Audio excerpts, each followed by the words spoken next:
Hello dear student, welcome to my channel Arup study সেন্টারে তোমাদের প্রত্যেক ছাত্রছাত্রীকে স্বাগত। তো দেখো, আজ আমি তোমাদের পশ্চিমবঙ্গ মধ্যশিক্ষা পর্ষদ টেস্ট পেপার সলিউশন 2026 বিভাগ গ দেখো জীবন বিজ্ঞান বিষয়ে যে তোমাদের প্রশ্নমান 2-এর 318 নম্বর পেজটি, তো 318 নম্বর পেজটি এই টেস্ট পেপার থেকে তোমরা বার করে নাও। তাহলেই দেখো তোমাদের যে জীবন বিজ্ঞান বিষয়ের প্রশ্নপত্রটি আছে সেগুলির বিভাগ গয়ের যে 2 নম্বর প্রশ্নমানের প্রশ্নগুলি আছে সেগুলির উত্তরগুলি আমি করে দিয়েছি ভিডিওর মাধ্যমে।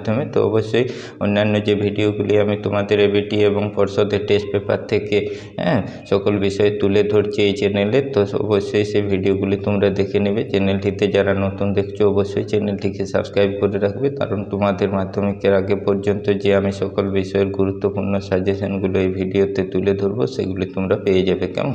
তো দেখো, আজের এই 318 নম্বর পেজটি যে তোমাদের বিভাগ গ থেকে 2 নম্বরের প্রশ্নমানের প্রশ্নগুলি আছে সেগুলির উত্তরগুলি আমি তোমাদের দেখিয়ে দিচ্ছি। 3-এ রেখে দেখো ফটোটেকটিক চলন উদাহরণ সহ বুঝিয়ে দাও। তো ফটোটেকটিক চলন হলো আলোর প্রভাবে জীবের স্থান পরিবর্তন। উদাহরণস্বরূপ দিবে ইউক্লিনার আলোর দিকে অগ্রসর হওয়া এক প্রকার ফটোটেকটিক চলন। কেমন? তারপর 2-এর দাগে দেখো জিব্রেলিন হরমোনের দুটি গুরুত্ব লেখো। তো জিব্রেলিন হরমোনের দুটি গুরুত্ব বীজের অঙ্কুরোদ্গম ও উদ্ভিদের দৈর্ঘ্য বৃদ্ধি করা। কেমন? এগুলি তোমরা উদাহরণ আকারে দিতে পারো, দিবে উত্তরগুলি আমি করে দিয়েছি। তারপর দেখো সাইন্যাপস বা স্নায়ুসন্ধিতে নিউরো ট্রান্সমিটারের ভূমিকা কী? তো নিউরো ট্রান্সমিটার সাইন্যাপসের মধ্য দিয়ে স্নায়ুস্পন্দন পরিবহনে সাহায্য করে। কারণ ব্যাখ্যাটি দেখো এখানে করা আছে, উত্তরটি সুন্দর করে নেবে। মাছের সন্তরণের মায়োটম পেশির কার্যকারিতা বৃদ্ধি করো।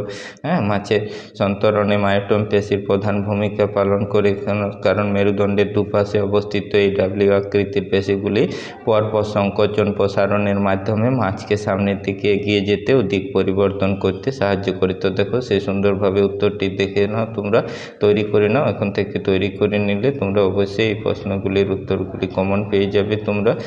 তো দেখো উদ্ভিদ কোষ বিভাজনে ব্যায়াম বা স্পিন্ডিলের সৃষ্টি কীভাবে হয়? তো এগুলি দেখো, উদ্ভিদ কোষ বিভাজনে ব্যায়াম বা স্পিন্ডিল তন্তু কোষীয় সাইটোপ্লাজমের মাইক্রোবিউল থেকে সৃষ্টি হয়। কেন? দেখো এই যে প্রোফেজ দশার শেষের দিকে বা মেটাফেজ দশার শুরুতে সাইটোপ্লাজমের মাইক্রোবিউলগুলো একত্রিত হয়ে ব্যায়ামতন্তু গঠন করে। বুঝতে পেরেছো? এইভাবে তোমরা উত্তরটিকে সাজিয়ে করবে, তাহলে উত্তরটি তোমাদের সঠিক হবে। পরবর্তী যে কোশ্চেনটি আছে দেখো 3-এর 6-এ করোদগম উদাহরণ বুঝিয়ে দাও। তো করবে তোমরা। করোদগম হলো এক প্রকার যৌন যেখানে মাতৃত্বের কোনো অংশ স্ফীত হয়ে মুকুল বা কোরক সৃষ্টি করে এবং তা থেকে নতুন অপত্য জীবের জন্ম হয়। কেমন? উদাহরণ হাইড্রা বা ইস্টের যৌন জনন দিবে। কোষীয় বিভাজন বৃদ্ধির ক্ষেত্রে গুরুত্বপূর্ণ কেন? দেখো উত্তরটি করা আছে সুন্দরভাবে। এর আগের ভিডিওতে দেখো ছিল ইমাস্কুলেশন কি। তো ইমাস্কুলেশন কি দেখো সেই উত্তরটি করা আছে, ভালো করে তোমরা দেখে নাও। তারপর দেখো capital B small B capital R small R genotype যুক্ত গিনিপিগের জনন কোষে কয় প্রকারের কী গ্যামেট তৈরি হয়?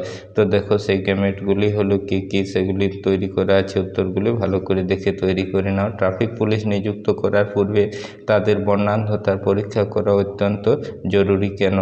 এই দেখো তার উত্তরটি এখানে উদাহরণ সহ ব্যাখ্যা করা আছে, তো সেটি তোমরা দেখে তৈরি করে নাও।